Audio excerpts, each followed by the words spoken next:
Então, acho que a gente pode começar, né? Então, toda história tem um começo. Esse encontro que a gente tem aqui agora, um feliz encontro, uma conversa anterior, muito, muito importante, para nós quatro é um encontro importante, né? Porque a gente tem uma representação simbólica de um para o outro, pelos olhos da Larissa, a gente pode ver que a gente tem uma representação simbólica muito grande, né? E eu conversando um pouco com a Dani um pouco antes e com o Renê, o tipo de troca, e eu também fico emocionado, claro, quando eu começo a falar sobre isso, eu fico emocionado dessa possibilidade dessa troca aqui. Tudo começou, sei lá quantos anos atrás, né? 6, 7 anos atrás, talvez, né? Enfim, a Renê também conheci em São Paulo, quando estava fazendo a formação na Hering, nos tornamos amigos enfim, né? Ah, todos já estiveram aqui em Curitiba. Eu sou Tony Luna, Tony Luna, estou aqui em Curitiba. Para você está baixo também no meu som? Alguém falou que tá baixo. Não? Então, indo bem. Tá. Uhum. Então, basicamente, a gente se encontrou. Dani até esteve aqui em casa, ela trouxe o workshop dela aqui, o Renê já esteve mais de uma vez aqui no lançamento de um livro, também recebi convite para poder escrever outro livro, que é a antologia que a gente faz parte, né? A Larissa tem um livro, enfim, a gente tem um encontro muito feliz, né, nesse momento com essas coisas todas que a gente tá passando aqui. Então, para nós, já a partir desse momento, a gente já está tocado por algo muito especial, né? O pessoal está falando que está um pouco mais baixo, eu vou subir um pouco o som, então, ver se eu consigo.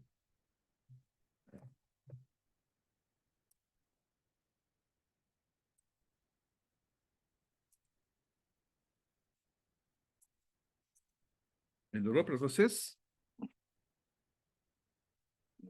Uhum. Aumentadinha no som aqui. Então, esse encontro tem essa questão simbólica, né? Envolvida. Eu gostei quando alguém falou, esse senhor, cada vez que alguém fala que eu sou senhor, eu tenho que me tocar que eu sou o senhor, né? Então, a gente se refere nessa relação com os outros também. Esse senhor, eu falei, é verdade, gente, sou um senhor de 63 anos de idade, e num encontro agora, quanto? Há um mês atrás, Renê? 2 meses? Não sei. O Renê veio para um congresso, veio palestrar num congresso aqui, e eu já tive uma ideia anterior de fazer esse encontro, né? Tanto a Lara quanto a Dani são minhas colegas de turma, minhas amigas muito, muito especiais, e a gente passou por momentos muito intensos, muito, enfim, pelos nossos olhos marejados, dá para imaginar o quanto esse encontro significa. E eu falei com o Renê, sentamos num café no bairro de Santa Felicidade, quem já veio a Curitiba conhece, né? Um café na frente até do hotel, o Renê estava hospedado, né? E começamos a conversar. Entre um papo e um café o outro, a gente tomou essa decisão. Então, isso começou desse encontro. Já de imediato, convidamos a Dani, a Lara, acho que foi dali mesmo, e a coisa começou a crescer. E a gente começou a trocar e procurar um tema, e esse tema tomou um vulto, tomou um tamanho tão grande, que é essa questão da sombra. Meu nome é Antônio do Rio Luna, eu sou psicoterapeuta de abordagem psicossomática, facilitador de constelações e escritor também. Vou pedir para os meus colegas se apresentarem aqui agora também. Bom, meu nome é Daniela Migliari, eu sou de Brasília, sou casada e temos 3 filhos. E eu sou jornalista, escritora, poeta, terapeuta desse processo todo do Abraço à Sombra. Eu tenho 5 livros publicados e o primeiro deles trata justamente do nosso tema da noite.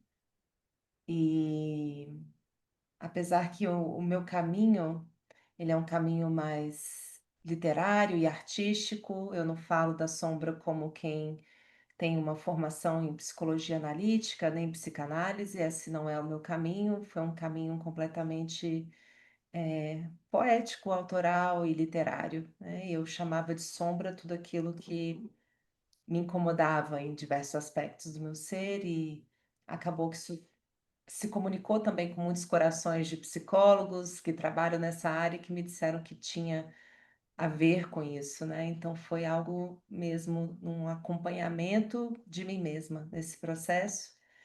E depois eu fiz a pós-graduação em constelações familiares pela Henninger Schule, que foi onde nós quatro nos conhecemos. Embora o René não tenha feito a formação diretamente com a gente, René tem um caminho bastante próximo e conectado a Bert Hellinger, a Sophie Hellinger e a escola Hellinger trabalhou e atuou nela e a gente acabou se encontrando nesse mesmo campo, né?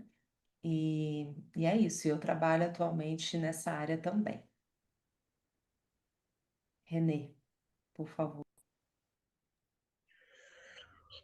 Boa noite. Então, meu nome é René Schubert, sou psicólogo, psicanalista, professor e escritor.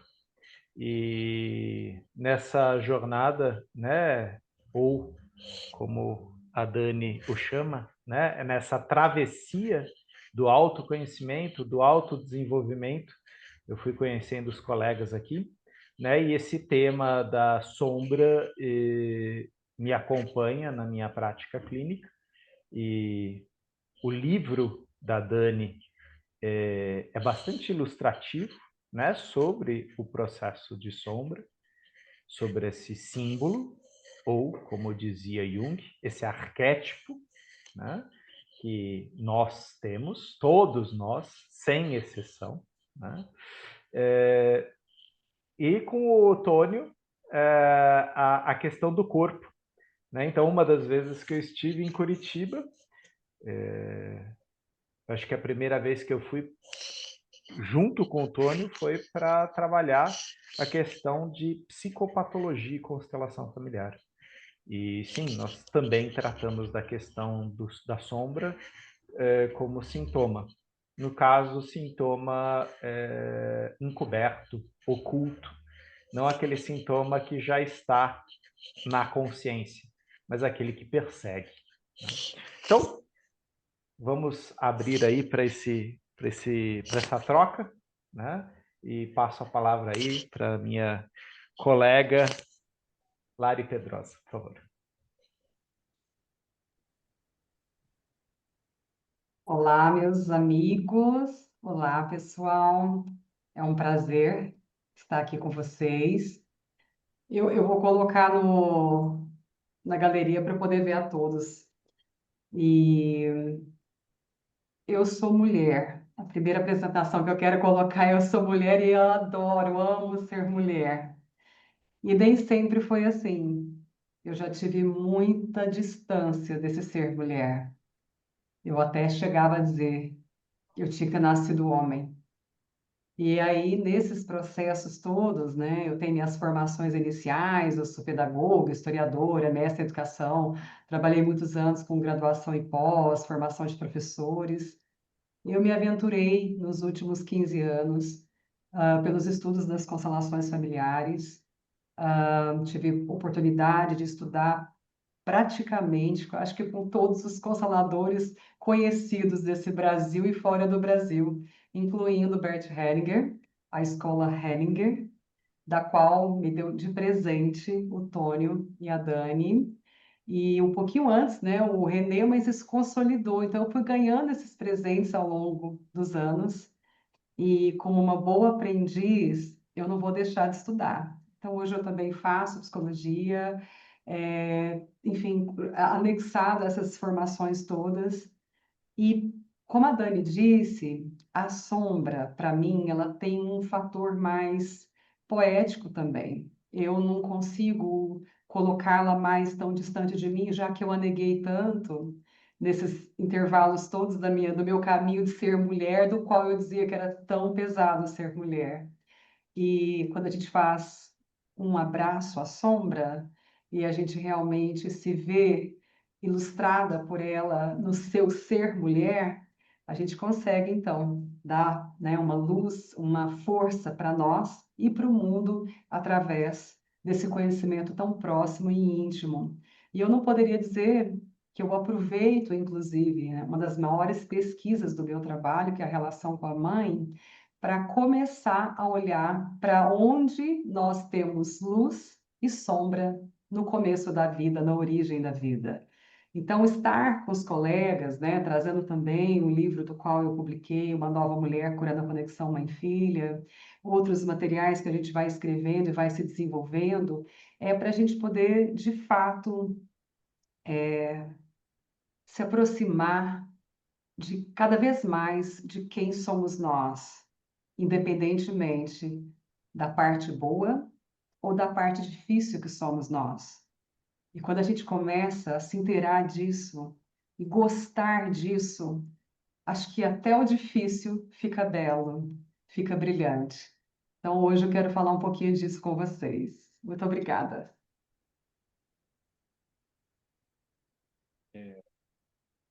Eu acabei não falando no começo, mas a gente vai ter uma sequência, cada um vai ter uma fala de 15 minutos, depois, só depois de terminar essas 4 falas, a gente vai abrir para as perguntas também, né? Então, só para vocês saberem. Volto a dizer, minha imensa alegria, imensa e marinheira alegria, eu acabei dizendo, eu fui marinheiro durante muito tempo, durante 11 anos, também faz parte da minha história também.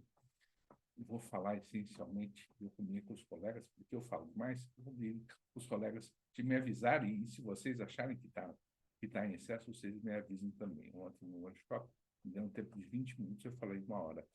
Então, a gente fala, né, René? Os professores são livres e a coisa sai em excesso, se empolga com a coisa. E esse encontro aqui com vocês, todas essas pessoas que estão aqui, são muito interessantes.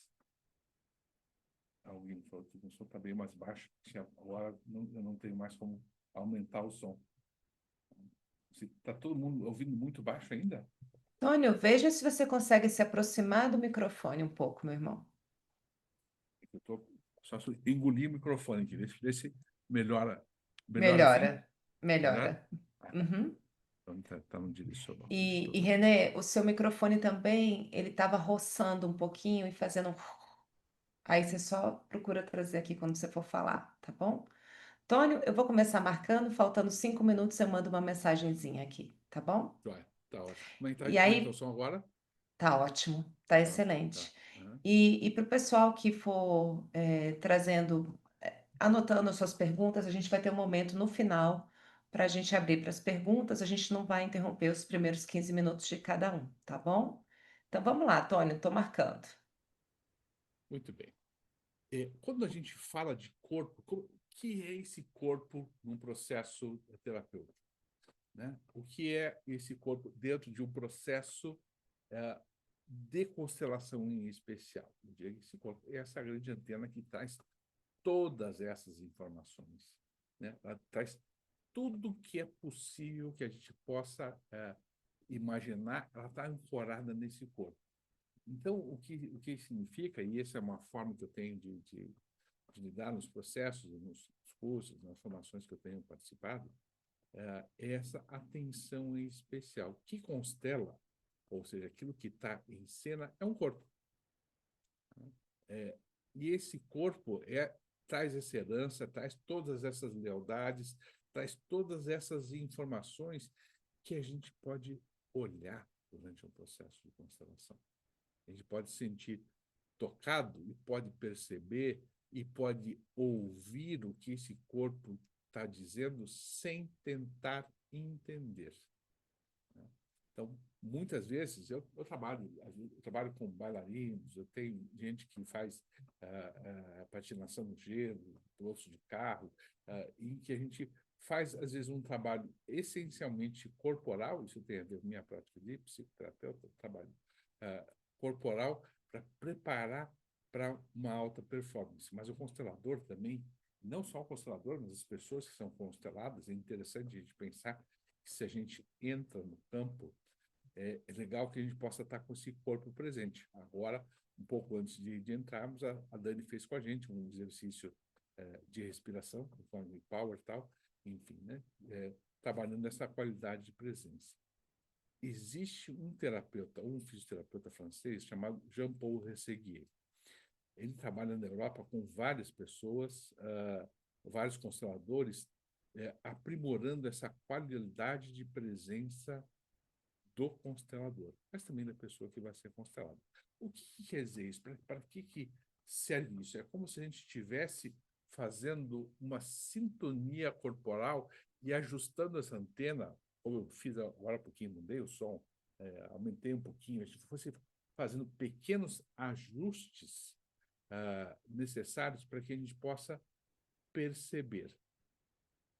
E é muito interessante, às vezes me perguntam assim, mas como é que é quando a gente sabe que é um pensamento ou uma intuição, por exemplo? Como é que o constelador sabe? Como é que a pessoa que está sendo constelada sabe quando é um pensamento e quando é uma intuição? Sempre, ou quase sempre, uma intuição ela vem precedida de uma sensação corporal. Então, tem algo que toca na gente. A tendência nossa, em vez de olhar para aquilo e sentir aquilo, é tentar se livrar ou tentar achar que é bom, o que é ruim. Isso não significa que, se o corpo relaxou ou se tensionou, é bom ou é ruim. É apenas uma informação.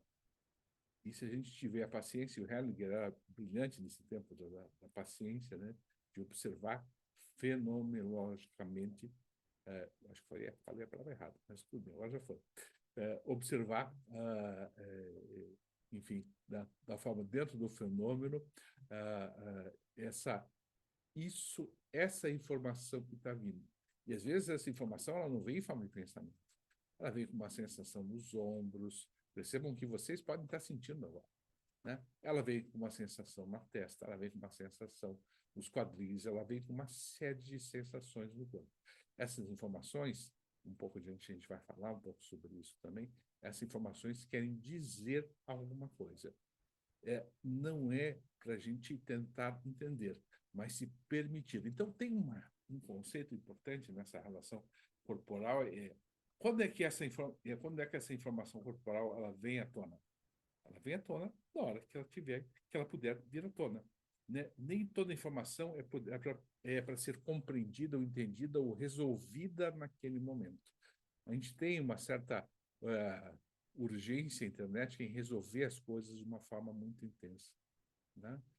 Uma coisa que me preocupa muito, eu sei que já conversei com o René também, me preocupa muito, essa ideia de que a gente tem que resolver os nossos traumas.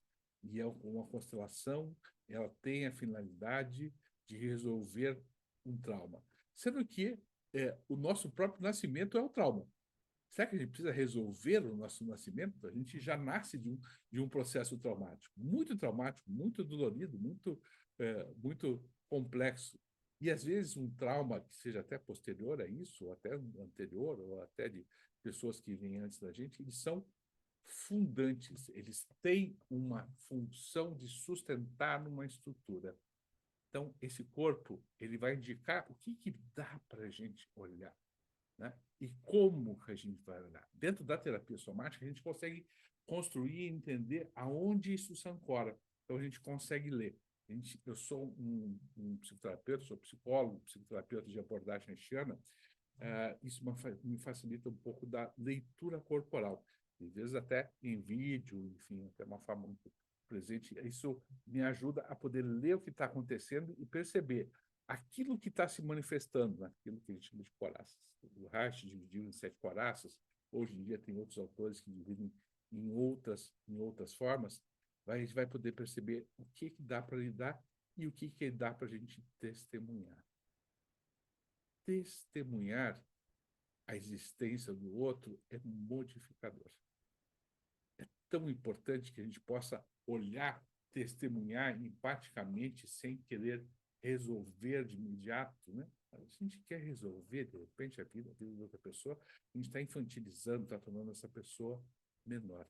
É tão interessante que a gente possa olhar para isso. Né? Às vezes vejo o trabalho da Lari com tantas mulheres que sofreram, passaram por coisas difíceis, que não vão se resolver nesse momento, elas vão ser testemunhadas e, possivelmente, nessa geração ou até em gerações seguintes. Tem alguns lindos trabalhos na internet sobre isso, pessoas que trabalham em áreas de altíssimo risco, né?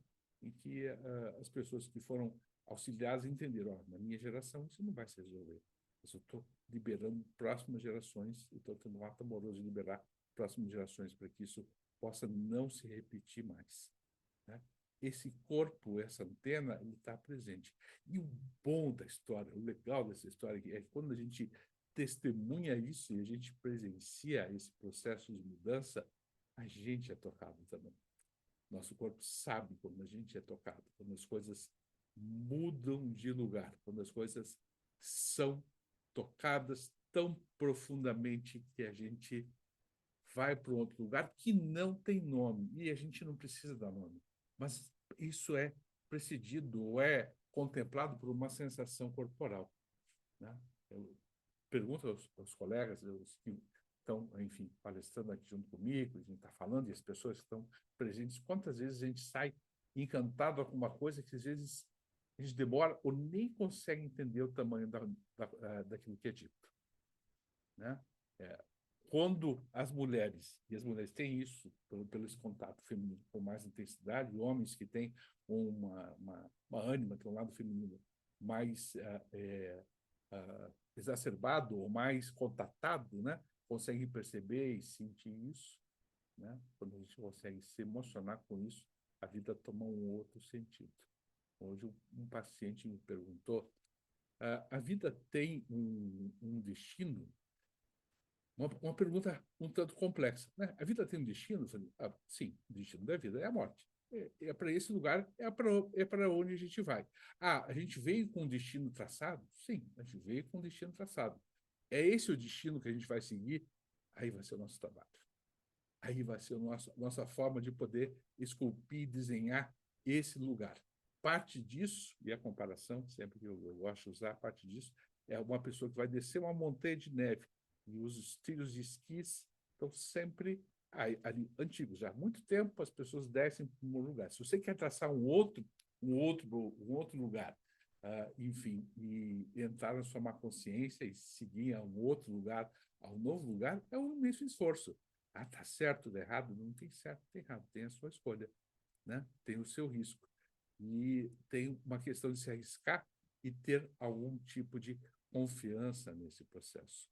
Uma constelação, e um corpo presente numa constelação, consegue dar conta, e eu gosto muito da metáfora, de que quando alguém chega a um processo de constelação, esse corpo chega a um processo de constelação, e diz, eu tenho um campo vazio, né? Eu tenho um campo que nada cresce nesse campo. E a constelação vai lá onde o leito está seco, vai um tempo lá atrás, tira uma pedra, tira outra, essa água volta a irrigar. Daqui a um tempo isso vai chegar nesse campo, então tem uma relação de confiança, mas ainda o trabalho de plantar, de adubar, de colher, de fazer aquilo se tornar alimento, é da própria pessoa. Às vezes ela consegue fazer isso sozinha, às vezes ela precisa de algum outro tipo de ajuda, que já não é mais a constelação, né? E às vezes até a gente, como um psicólogo, vai olhar para esse outro lugar, né? Então, tem algo interrompido e tem algo que tem um fluxo. Não sei como é que a gente está de tempo aí, Dani. Você tem 5 minutos ainda, querido. Ainda bem. Já tinha achado que tinha passado o tempo. Então, a gente tem um fluxo nessa história. E como é que a gente sente a presença nesse fluxo no corpo? É literalmente o sangue correndo nas veias de uma maneira mais solta. E aí tem uma coisa muito interessante, um dos sintomas mais comuns que a gente observa dentro do trabalho haitiano, mais comuns, é quando um trabalho funciona, quando uma constelação funciona, quando alguma coisa toma um processo mais saudável, a musculatura que estava ancorando aquela informação, ela vai se soltar. E se ela soltar, e se ela tiver toxinas, essas toxinas vão para a pele. Curiosamente, nesse tempo eu estava constelando uma pessoa e ela, pelo andamento da constelação, eu disse a ela, você possivelmente vai ter erupções na pele, no rosto. Eu já tinha feito uma leitura corporal. No dia seguinte, ela mandou uma foto para mim. Ela teve uma erupção. Isso é um sinal bastante positivo. A gente é apaixonado pela ideia de perfeição, de correção, e tudo é bacana. Não, a vida não é bacana, certa. A vida é um risco que vale a pena a gente tentar, que vale a pena a gente arriscar.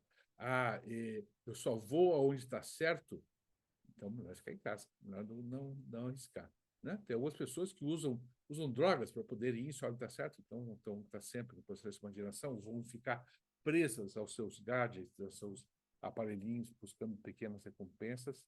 É assim. Existe um outro grande perigo que se manifesta no corpo em especial.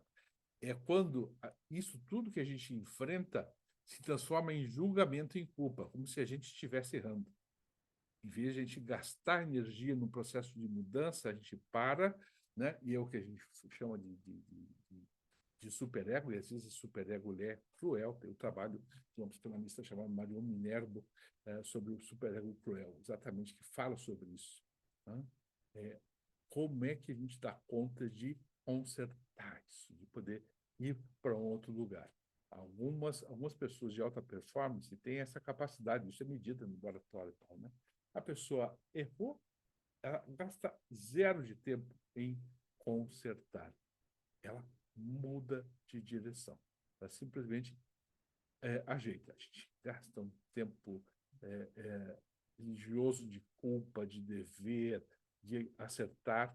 E uma das coisas que eu digo para os meus pacientes, as pessoas que eu constelo, uma das coisas que mais você pode fazer em honra aos seus pais, mesmo que eles não tenham consciência disso, é você seguir a vida da melhor maneira possível. Essa é a forma mais honrada de seguir. E não tentar salvá-los, não tentar voltar para trás. Seguir a um novo espaço, a outras tentativas, a outras corajosas tentativas. Tenta, experimenta. É possível que você tenha surpresas. As coisas mais legais que acontecem na vida da gente, normalmente acontecem sem que a gente esperar que ela acontecesse. Para mim, estou satisfeito pelo meu tempo já, estou o suficiente.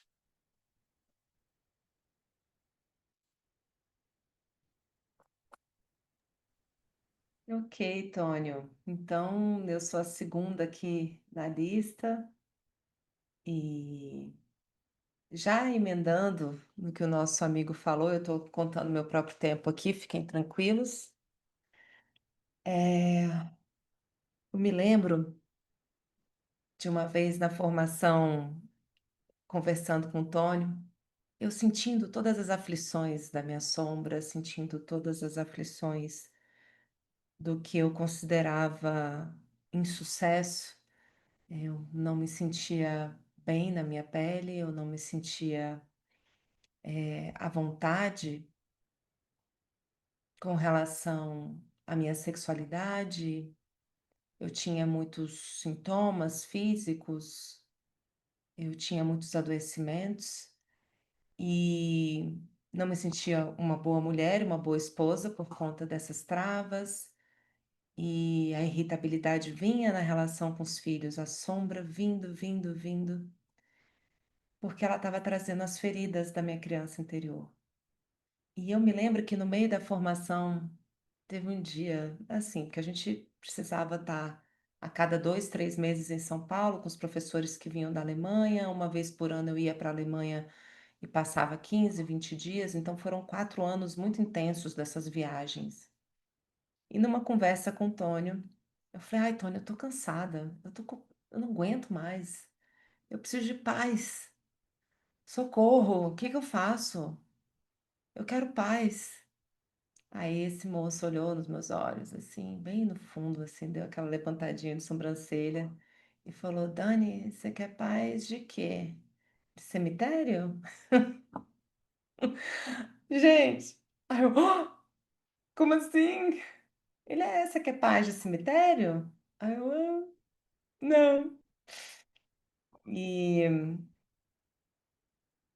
Entre outras frases que ele me entregou em momentos outros de desespero, que ele falava só assim: calma, é assim mesmo. E isso depois virou um mantra para mim. O mundo estava caindo e eu parava. Anotem, gente, essa frase, vocês vão lembrar de mim, do Tônio, mas a frase é dele. Calma, é assim mesmo. E se você quer paz, você é paz de cemitério, tá? Porque a vida, ela é dinâmica. A gente tem ali o sobe e desce do eletrocardiograma. É assim mesmo.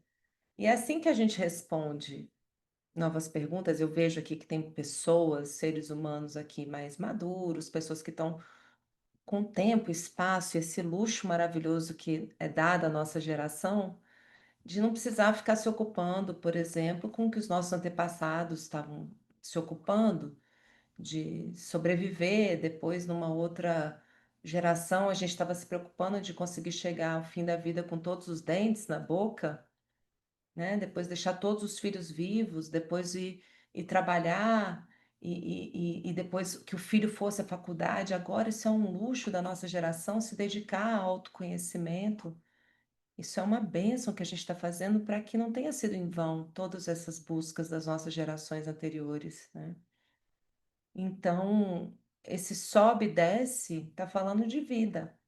E está falando em honra a todos que vieram antes e que a gente agora está tendo a oportunidade de nessa pirâmide de Maslow para a gente poder chegar nesse creme de la creme, né? Aquele pássaro que está na ponta, voando ali na ponta. Somos nós somos os sonhos dos nossos antepassados e nós somos aqueles por quem sempre estivemos esperando, né? Com que olhar a gente vai olhar para essa naturalidade do sobe e desce? E quando a gente já está nesse momento mais avançado de maturidade, de querer se olhar, de querer se testemunhar e se observar e se curar, saibam, vocês não estão curando só vocês, é toda uma história que vem junto e sem intenção de ser salvador. A gente troca aí a salvadora e o salvador pela servidora e pelo servidor, né? Porque a gente só está conseguindo chegar nisso em função deles, né? Então a gente chega aqui hoje com esse movimento de olhar para as nossas sombras e poder amá-las, poder cuidar dela. Você sabe que quando eu comecei a escrever cartas para minha sombra, eu ficava pensando, eu lembro que foi um dia que eu tive um estalo de ver a minha irritabilidade, os meus estouros emocionais, os sintomas todos, não só físicos, mas mentais, emocionais, espirituais. Eu falava, gente, mas eu me conheço. Algo em mim me denunciava com a minha conexão divina. E eu pensava, eu sei do meu amor, eu sou uma pessoa boa, eu presto, não é possível. O que que é isso então? E eu comecei a dialogar com a minha sombra, escrever cartas. Escrevi mais de 100 cartas que estão nesse livro que está aí atrás do René, que está aqui também. Enfim, um abraço à sombra. Passei 7 anos escrevendo esse livro. E até que o Rossandro Klinger, que é um amigo, ele descobriu esses textos e foram 6 meses para eu ter coragem de publicar e a reação de todas as pessoas lendo os textos era: isso sou eu escrevi esse texto, isso sou eu. E eu achava isso muito esquisito. Depois de 5.000, eu falei, bom, então a dor é bastante democrática. A dor é muito democrática, né? E aí eu fui vendo que eu não precisava ter vergonha e que a sombra ela estava ali como um desconhecido, ou seja, ela guarda o novo. Ela guarda aquilo que, quando a gente olha para o yin yang, que está escuro e que tem uma bolinha branca lá, é a luz falando, vem um pouquinho mais, vem tomar consciência desse escuro. Aí a gente entra lá, conhece e cai naquele claro, no conhecido, no consciente. E o que que tem lá no meio dele? Uma outra bolinha do desconhecido. Então, ao invés da gente falar que a sombra é o mal, é o demo, é isso, é aquilo, né? Porque até isso, gente, a mulher abraçou o demo, né? Abraçou a sombra, que história é essa? Eu já fui proibida de palestrar em alguns lugares porque as pessoas achavam que. O Tônio acompanhou uma dessas lá em Portugal, né, Tônio? O que que aconteceu? O pessoal reprimiu o nome da sombra e uma pessoa incorporou no meio da palestra, o bicho pegou e eu tive que abraçar a sombra ao vivo lá em Portugal. E foi uma coisa louca. Por quê? Porque pediram para não falar essa palavra. Eu falei, vixe. E o que que acontece? Quando a gente cala, silencia, julga e exclui, todos os sábios de todos os tempos, da psicologia, o nome que vocês quiserem dar, da poesia, eles dizem que tudo que a gente nega tende a se avolumar. Então é como se você tentasse pegar uma bola de pilates e tentar enfiá-la embaixo, dentro da piscina. Ela vai bater, ela vai machucar seu nariz. Aceita que dói menos. Então eu aprendi a dançar nessa dança do meu yin e yang. Falei, eu vou ter que fazer amor, eu vou ter que abraçar, eu vou ter que beijar, eu vou ter que acolher. E depois de me expor tanto esse campo, eu fui percebendo que por trás de cada defesa minha que eu chamava de sombra, estava ali uma criança indefesa, uma infância espiritual que vinha de processos meus da minha infância nessa vida, da infância dos meus pais, daquilo que eu desconheço. Eu não vou entrar se existem ou não outras camadas existenciais, outras vidas, quem sou eu para saber disso? Mas que losai, até do inconsciente coletivo que atuam sobre nós. O que significa ser mulher no nosso tempo? O que significa ser de um determinado país, de uma determinada raça? Tudo isso envolve uma série de pressões sociais, de pressões psicológicas do que eu tenho que corresponder e que gera uma pressão e que me reprime. E essa panelinha de pressão não tem jeito, ela tá ali doidinha para explodir, puc, e vir como um ato falho, vir como uma agressividade, vir como uma situação delicada. Hoje eu passei por uma grande cura, claro, porque eu precisava estar aqui com coerência. E eu estava contando para uma pessoa de uma situação que eu passei quando a minha filha tinha 5 anos de idade. Eu gosto muito de recuperar plantas quase morrendo, assim, quase que é uma ressuscitação de plantas. Eu falo que eu tenho dedo verde. Então, as minhas amigas que têm orquídeas, elas devolvem para mim essas batatinhas das orquídeas, né? Que estão quase morrendo, e eu fico lá, e eu jogo, eu converso, eu faço imposição de mãos, eu gosto disso. Então, minha casa, as árvores todas têm várias dessas implantadas, cheias de orquídeas, né? E de 10, 8 revivem. E eu lembro que quando eu estava tratando uma dessas, a minha filha, a Rafaela, virou e pegou com 5 anos de idade, pegou um quadrinho assim e meteu uma quadrada assim na orquídea que voaram todos os gominhos de florzinha. Eu dei um pipoco assim de gritei, como assim? Não sei o quê. Meu marido me olha, eu assim, né? Dom que saiu isso? Que estouro é esse? Que dragão é esse? Que leoa é essa? E ele falou assim, mas mais tarde, né? Por que que você estourou desse jeito? Aí eu virei e falei assim, mas eu tenho que validar a minha Rafa. Minha filha chama Rafaela. E era a minha raiva que eu queria dizer. Isso é a sombra se denunciando, é o próprio sintoma que vai pipoca para que a gente possa falar. Eu não estou passando pano para um estouro de raiva com uma criança de 5 anos, porque ninguém quer estourar com filho. A gente é quem mais ama os filhos quando a gente os machuca, somos os primeiros a sentir. E ali eu fui vendo, nossa, eu preciso conversar com esse pipoco, com essa panela de pressão, porque senão, como diz o querido Andrei Moreira, com o último livro dele, eu vou ficar sangrando as feridas do passado em cima de quem não me feriu no agora, né? Se eu não cuidar das feridas do passado, eu vou sangrar em cima de quem não me machucou.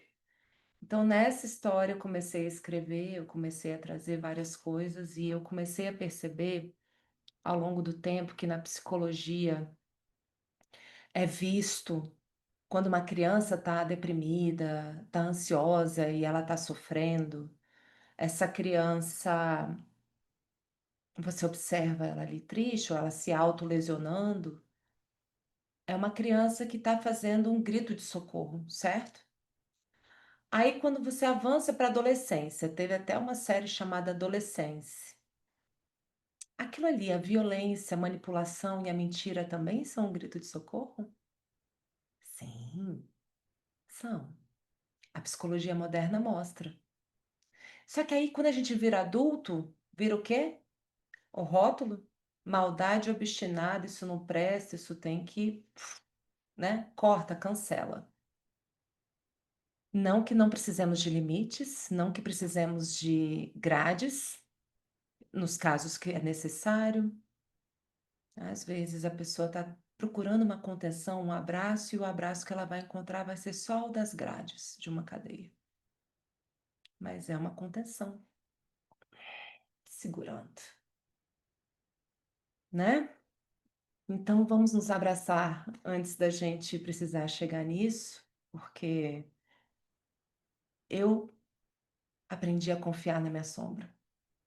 E quem confia na minha sombra é a minha luz. E isso não significa ignorar a periculosidade dela.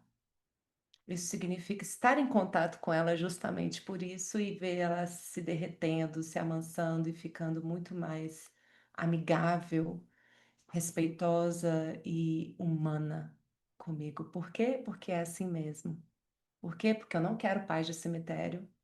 Então, já que eu estou na chuva e é para me molhar, eu quero ser terra fértil para esses aprendizados virem. Então, aquilo que a gente chama de experiência de cocô, para não usar uma palavra mais, né, pesada, é adubo.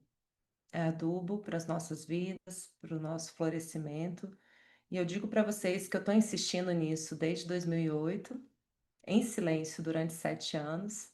Depois, em 2015, eu discretamente abri, porque meu nome de jornalista, quando assinava as matérias, era Daniela Guima, que eu sou Guimarães Teixeira, Migliari é o de casada.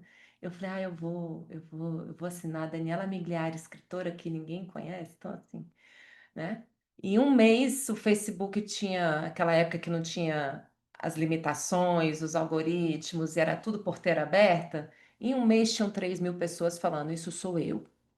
Eu fiz esse texto, isso sou eu. Inclusive no meu YouTube, quem quiser entrar lá, a primeira carta de amor ao que eu sou é a que conta essa história, que é um momento em que eu converso, é a pedra fundamental do meu trabalho que está na capa do meu YouTube. E eu tenho feito agora com 10 anos de lançamento desses textos, né? Porque em um ano tinham 60.000 pessoas no Facebook falando, isso sou eu. Né? Então, eu me posto diante de vocês com muita humildade, sabendo que eu sou um ser humano simples, comum, imperfeito, a caminho, como qualquer um de vocês. Até hoje eu não encontrei ninguém que não fosse terráqueo, e graças a Deus a sombra estava lá para denunciar isso, né? Porque basta bater o dedinho na ponta de um móvel que vai vir à tona o que precisar vir. E então, queridas e queridos, que a gente tenha um contato com isso o quanto antes para que a vida seja muito, muito linda, muito produtiva, muito humana e com um olhar cada vez mais humano a cada outro terráqueo que esteja do seu lado. É isso, meus 15 minutos estão completos e eu passo a bola para o Renê. Maravilha, Dani. Você pode me colocar como anfitrião agora? Eu vou passar alguns slides para vocês e seguir minha reflexão a partir daí. Aceitou? Ok, aceitou. Então, já vai aparecer aí para você. Dani, você está aparecendo para mim? Você está vendo o slide? Já foi para a tua tela? Sim. Ok. Bom, então a minha proposta aqui com vocês, junto com os colegas, é essa temática, né? A sombra como sintoma e possibilidade de transformação, né? Eu gostei da história aí, Dani, de Portugal, porque é muito comum a gente associar a sombra a um outro arquétipo do demônio, né? Do coisa ruim, né? Do sete peles. E assim, por diante, né? Fantasma, monstro, dragão, né? Todos esses seres que para algumas pessoas são perigosos, né? E existe uma frase aí de Bert Hellinger que diz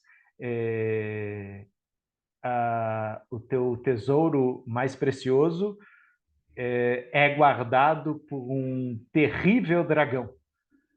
E para alcançar este tesouro, você tem que chegar muito próximo ao dragão e dar-lhe um beijo. Então, nós vamos começar por aí. Carl Gustav Jung desenvolveu bastante esse conceito da sombra. E ele falava, né, ninguém se torna iluminado por imaginar figuras de luz, mas sim por tornar consciente a escuridão. Todos nós temos a escuridão, o vazio, a angústia, o medo, e às vezes tem certas escuridões que são iluminadas. Eu lembro do terapeuta Tadashi Kadomoto, que dizia não ter dinheiro é crise. Ter muito dinheiro, às vezes também. Luz e sombra também variam de pessoa para pessoa. Ambas exigem de você uma capacidade de administração. E talvez, principalmente essa palavra que Jung usa aqui, consciência. Qual a consciência você tem de tua luz, de teus potenciais, da tua sombra, dos teus limites, fronteiras, dos potenciais na sombra e dos limites na luz. Não é à toa que Bert Hellinger escreveu sobre as ordens da ajuda. Ou seja, um terapeuta, mesmo terapeuta, ele não para de se investigar, ele não para de se aprofundar, porque a cada novo cliente que chega, ele descobre que existem coisas que ainda estão precisando ser vistas e revistas, reeditadas, né? E nós somos profissionais do incompleto. Sejamos psicólogos, fisioterapeutas, educadores, enfermeiros, nós lidamos com fatores humanos e nós mesmos somos falhos, né? Somos imperfeitos, ainda bem, porque podemos então nos aprofundar mais, podemos então olhar mais para esses vários vazios que nos acompanham, né? Então a questão aqui é tomar consciência do vazio. Trouxe essa imagem aqui porque essa é uma imagem de uma obra, né? Stevenson, né? Dr. Jekyll and Hyde, o médico e o monstro.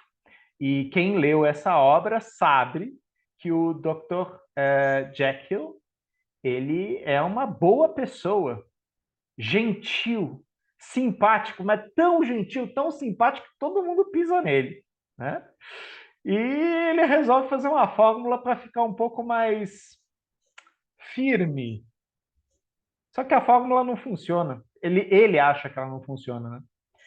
E às vezes à noite, quando está escuro, ele se transforma no Mr. Hyde, né? Ele se transforma num monstro, numa pessoa agressiva, violenta, impulsiva, né? E é uma metáfora que a gente também encontra no personagem da Marvel, o Incrível Hulk, né? Que a gente percebe o conflito entre o Dr. Banner e o Hulk. Quer dizer, uma pessoa lúcida, uma pessoa consciente, mas quando o Hulk entra em ação, ele perde toda a inteligência dele, ele perde todas as capacidades dele, e sim, os instintos tomam conta dele. E quem acompanha os heróis da Marvel descobre que o Hulk depois foi fazer meditação, né? Na verdade, o Dr. Banner foi fazer meditação.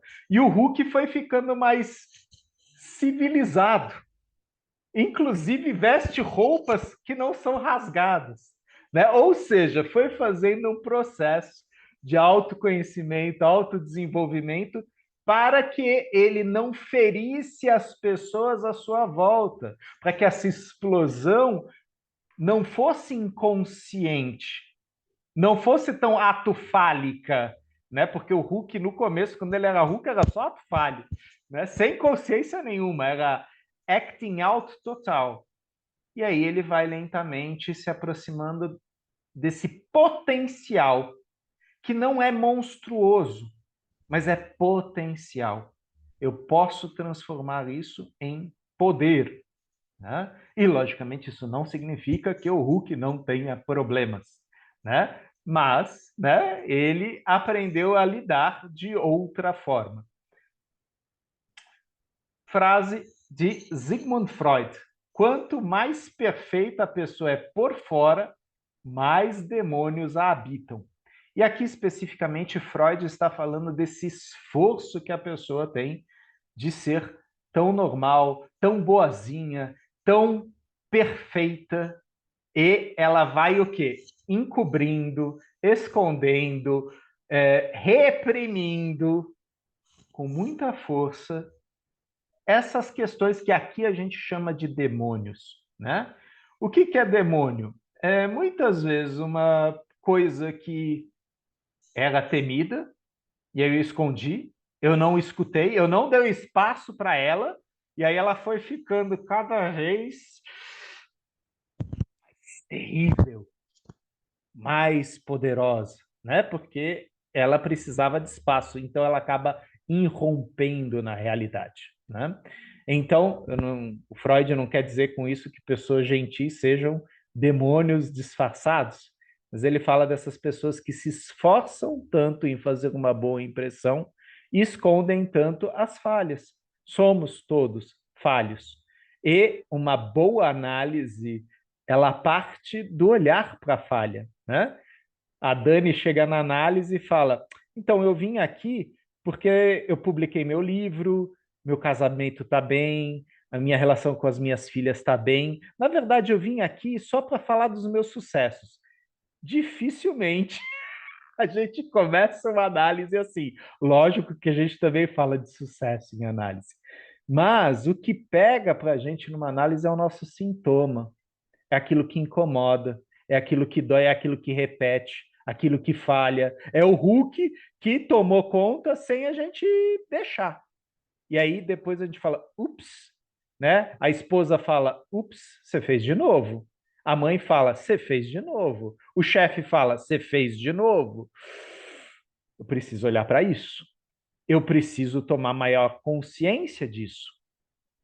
Ou seja, eu gostei dessa imagem. Eu estava procurando luz e sombra na internet, apareceu essa, eu falei, vou colocar essa também. Nessa travessia, né, Dani, que a gente vai fazendo, né, pela vida, esses portais, na verdade, eles já nos coabitam, eles estão dentro de nós. A questão é que a gente não tem essa consciência. E Hermann Hesse fala isso. Nada posso lhe dar que já não habite dentro de você. Eu posso facilitar alguns caminhos, alguns recursos, para que você alcance a sua potência, né? Hermann Hesse fala isso da perspectiva da literatura e da poesia.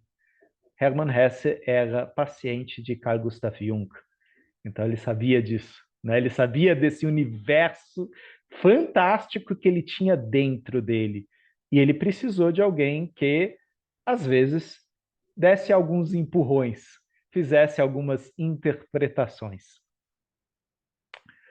Conhecer a sua própria escuridão é o melhor método para lidar com a escuridão dos outros, né? Inclusive para lidar com a escuridão inconsciente dos outros, né? Quando você de repente percebe e fala, olha, eu posso até julgar isso, eu posso até reagir a isso, mas já que eu conheço isso, eu vou agir. Eu também conheço isso. Isto também me habita, né? Então eu permito que esta consciência crie portas de acesso, comunicação de acesso para aquela pessoa que de repente não conhece essa escuridão, né? E aqui, né, uma imagem meio yin yang, luz e sombra. Na verdade, todos nós temos partes brilhantes, partes obscuras, e aqui eu não vou usar o obscuro como o mal, o obscuro como o desconhecido, o obscuro como aquilo que eu faço e nem percebo que eu faço. Às vezes num transe, às vezes num trauma, às vezes até um potencial, viu? Não quer dizer, né, que é só coisa ruim, às vezes é um potencial que todo mundo fala, o Tônio fala, a Lari fala, cara, você não está enxergando isso? Não. Ah, vocês estão me bajulando, né? Né? A pessoa, ela diminui a potência, né? Ela não consegue acessar isso, né? Porque isso está obscuro, isso está escondido, né? E aí, acho também isso muito interessante, né? Quando a gente vai debater política, né? O melhor trabalho político, social e espiritual que podemos fazer é parar de projetar nossa sombra nos outros. Então a gente faz que nem a Dani. Escreva cartas para sua sombra. Põe o espelho na tua frente e fala, então, aqui entre nós dois a gente vai ter um TAT, né, sobre luz e sombra, né? E não fazer isso com a esposa, com o marido, com o filho, com o colega, né? E sim, por causa disso que a gente às vezes faz uma psicoterapia, exatamente para a gente parar de sangrar em cima do outro, de manchar o outro, que às vezes, na maioria das vezes, não tem nada a ver com aquilo, né? Aquilo é uma reação minha, não é uma ação. Isso é uma das frases de Thomas Hübel. No trauma, eu reajo. Na presença, eu ajo. E a palavra presença, awareness, né, esse despertar, se usa muito na traumaterapia para falar da consciência, da sombra, da luz que nos habita e que se manifesta, né, nessa jornada. A sua percepção de mim é um reflexo de você. Minha reação a você é um despertar de mim mesmo. Então, relações humanas são maravilhosas ou para a gente se afundar ou para a gente voar, para a gente despertar. Então, não fuja das pessoas. Também não confronte as pessoas, mas escute as pessoas. Sinta as pessoas. Abrace quando possível, né? Mas lembre-se que assim como eu projeto sobre você, você projeta sobre mim, e na verdade nós podemos, de repente, desenvolver um autoconhecimento ambos fazendo isso, né? Ah, existe uma luz no final do túnel? Sim, existe, né? E eu posso fazer a metáfora aqui, se vocês me permitem, do nascimento, né? Quer dizer, eu vou para fora, eu vou para a luz e acreditem, né? O Tônio falou isso. O nascimento é traumático, é o primeiro trauma. Ir para a luz no começo é difícil, é traumático. Eu preciso aprender a lidar com essa nova condição, essa condição adulta, o adultecer, o tomar consciência e consequência. E aqui muito parecido com aquela frase inicial que eu falei de Bert Hellinger. Vocês têm Joseph Campbell, na caverna que você tem medo de entrar, está o tesouro que você tanto procura. Essa é uma referência que Campbell coloca no filme Star Wars, quando Luke entra dentro da caverna e ele encontra quem? Darth Vader, que na época ele não sabe que é o pai dele. Né? A busca pela direção, a busca pelo símbolo e a travessia, né? Atravessar seu medo para encontrar-se com você mesmo, né? Com o seu propósito. Né? E eu quero encerrar com esta imagem aqui. Eu não a conhecia, é um quadro de Pablo Picasso que chama O Beijo. Será que é só o beijo de um com o outro? Ou é o meu comigo mesmo? E quando eu beijo o outro, eu só beijo o outro? Quando o outro me beija, ele só me beija? Ou nós não estamos nos beijando nos uns aos outros em nós mesmos? Né? E aí, tô dando uma viajada aqui, né? Mas encerro a minha apresentação desta maneira aqui. Eu acredito que deu mais ou menos o tempo. E passo a palavra aqui para a colega Lari Pedrosa, por favor.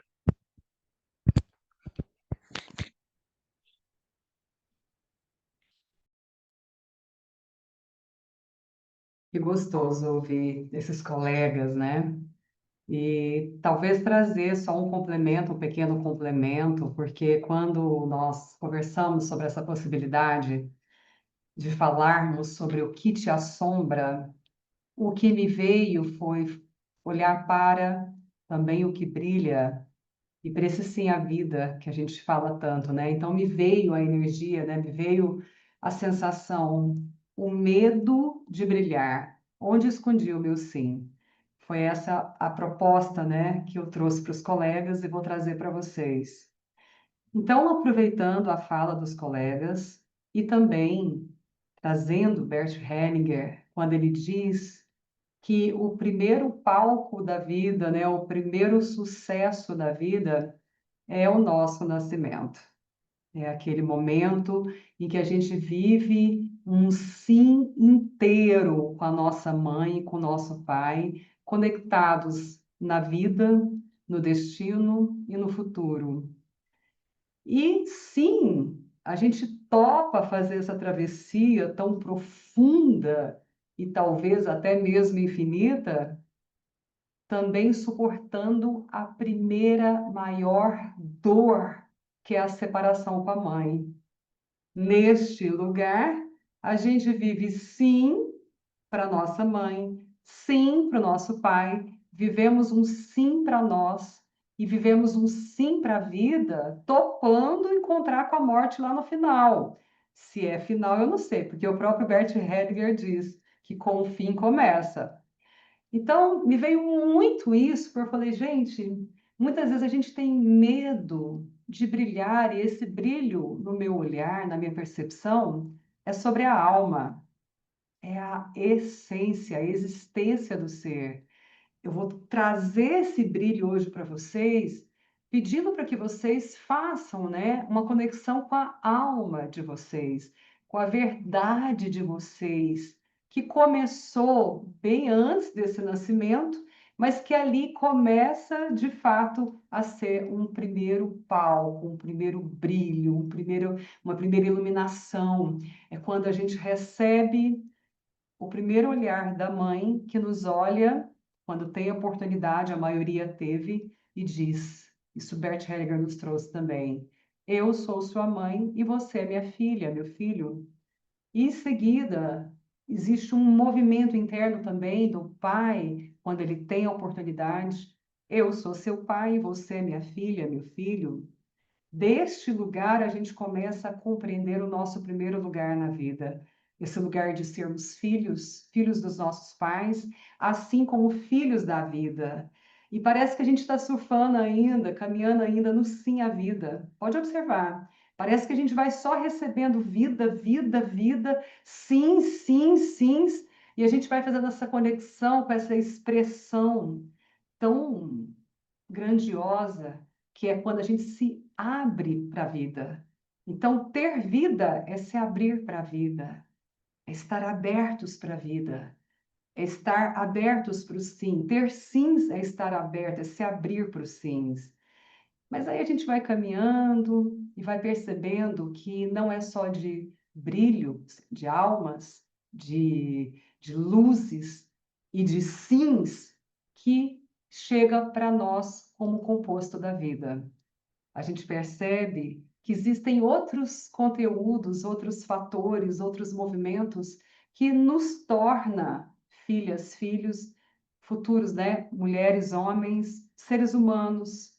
E aí a gente vai, então, se entrar em contato com algo que parece diferente, estranho, mas que faz parte de nós, que são os nãos, que são também as sombras, talvez, porque parece que se encontram tão rapidamente. Então, assim, num convite da nossa infância, se a gente parar para pensar que talvez quando nós ainda éramos bebês, assim, criancinhas, na primeira ou segunda infância, nós estávamos ali engatinhando e tentando expressar uma coragem maior para explorar o universo da nossa vida naquele momento.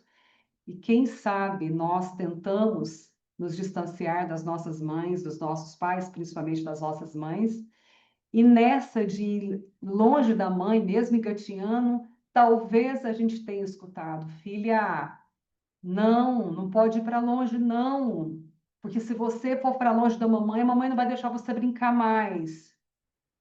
Talvez esse começou a ser um dos primeiros não que a gente começou a receber como um alimento para as nossas almas.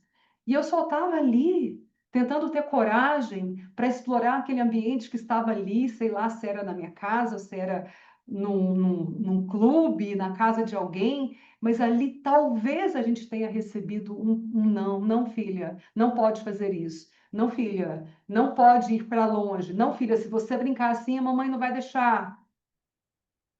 O que que chega para nós como mensagem dessa mãe que deu tanto sim a nós e que de repente ela está trazendo um outro conteúdo que é diferente do sim e que talvez nos traga outros conteúdos que são expressados, por exemplo, no nosso medo,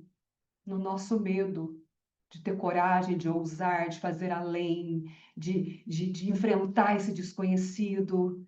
Então, é quando parece que o não leva a uma sombra, um medo, ou uma insegurança, ou uma desproteção, ou uma ameaça. O que está chegando para nós?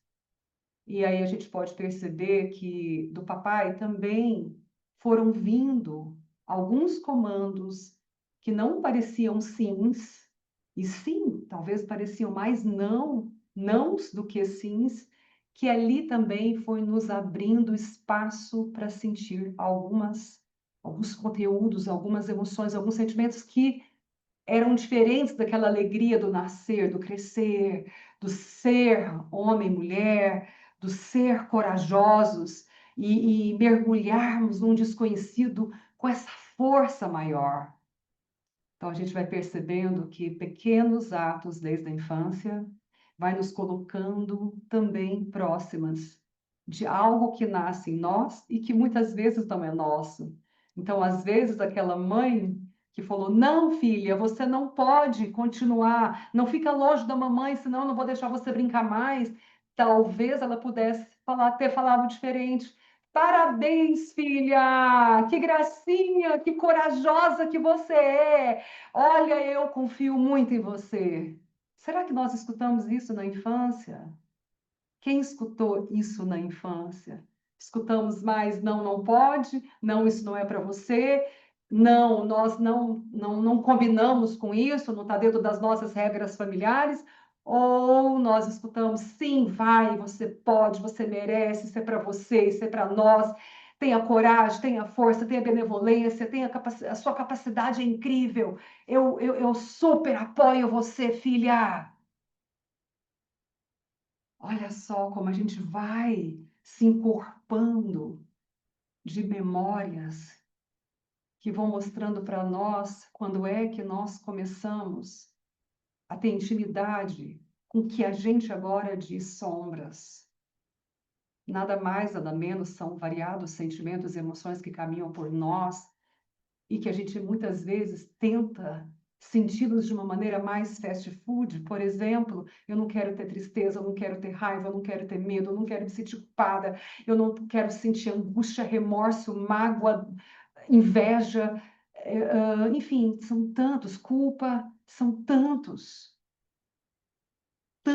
que eu percebo nas minhas escutas terapêuticas e também na minha vida, que as pessoas chegam no consultório dizendo, pelo amor de Deus, Larissa, mais ou menos assim, tira isso de mim.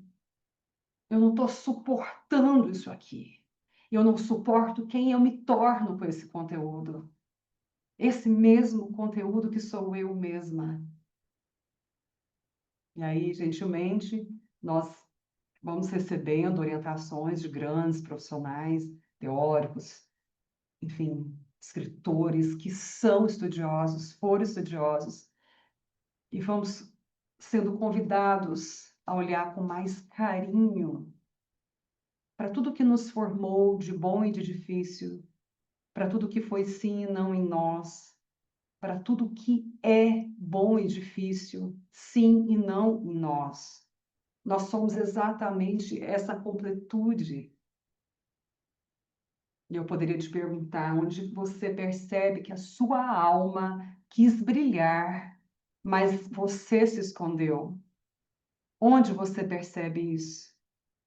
Hoje na sua vida, mas também no seu passado, desde a infância. Onde você quis brilhar, mas você escondeu o seu sim para você.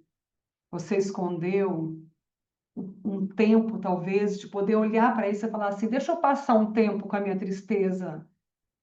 Eu estou triste e eu estou bem, como diz João Garriga. Eu estou triste e eu estou bem. Eu estou com raiva e eu estou bem. Então, ao longo dos meus estudos, e também aproveitando alguns teóricos, alguns professores incríveis, eu fui compreendendo que esse formar-se de nossa história, sermos a nossa mãe, o nosso pai em nós, isso era uma fala do Bert Hellinger. Então, nos formarmos das nossas histórias e também da nossa cultura e do nosso biológico e da nossa condição, da nossa etnia, enfim, é abraçarmos, como diz a Dani, abraçarmos o nosso completo com tudo que nos falta, porque nós somos pessoas inteiras com tudo que nos falta quando estamos já adultos. Já passamos pelos desenvolvimentos da infância, da juventude, da primeira fase jovem adulta, que é da primeira fase adulta.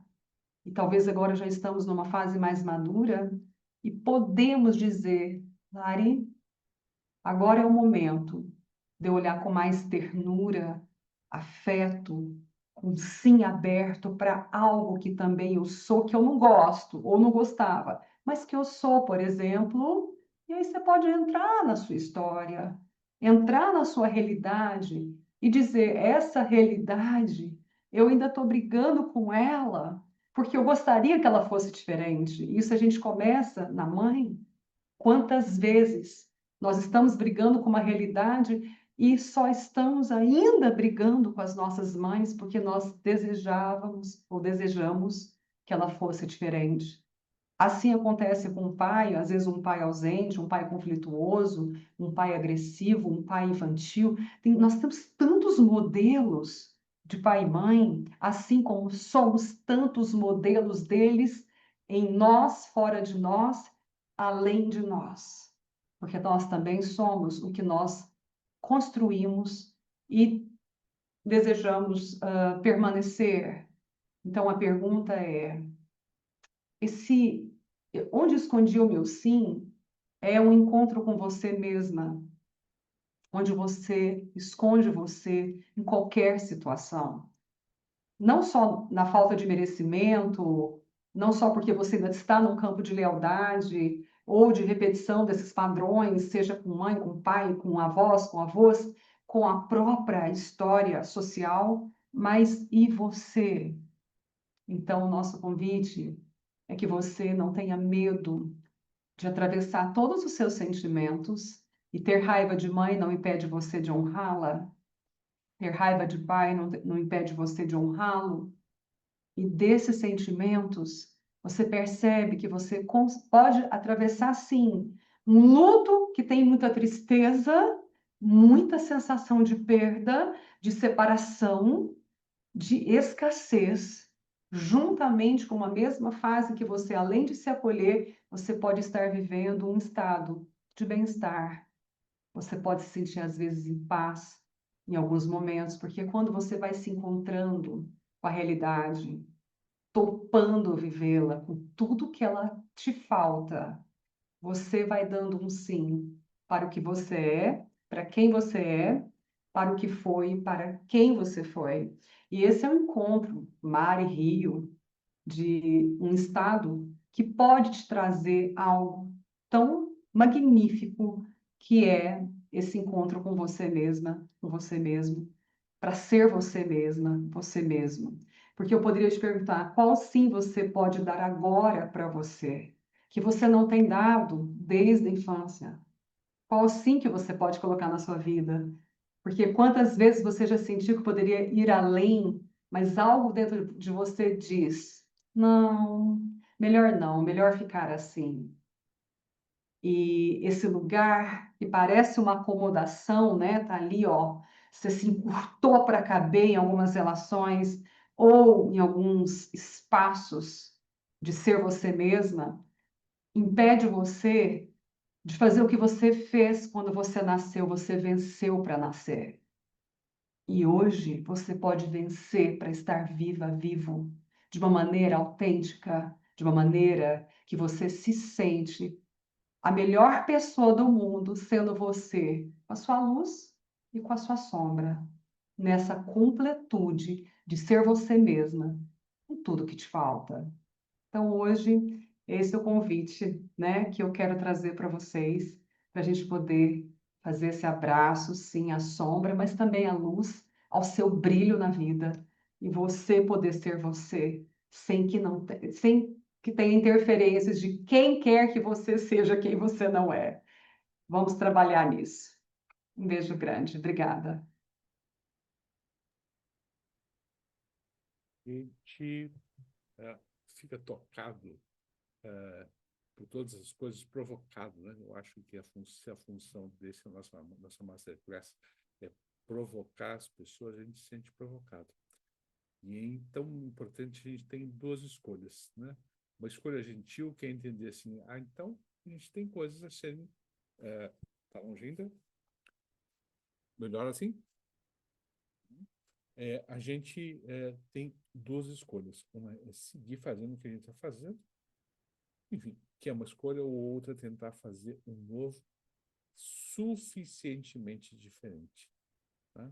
Ou ficar se culpando também, se penalizando. São duas possibilidades. Né? Duas possibilidades.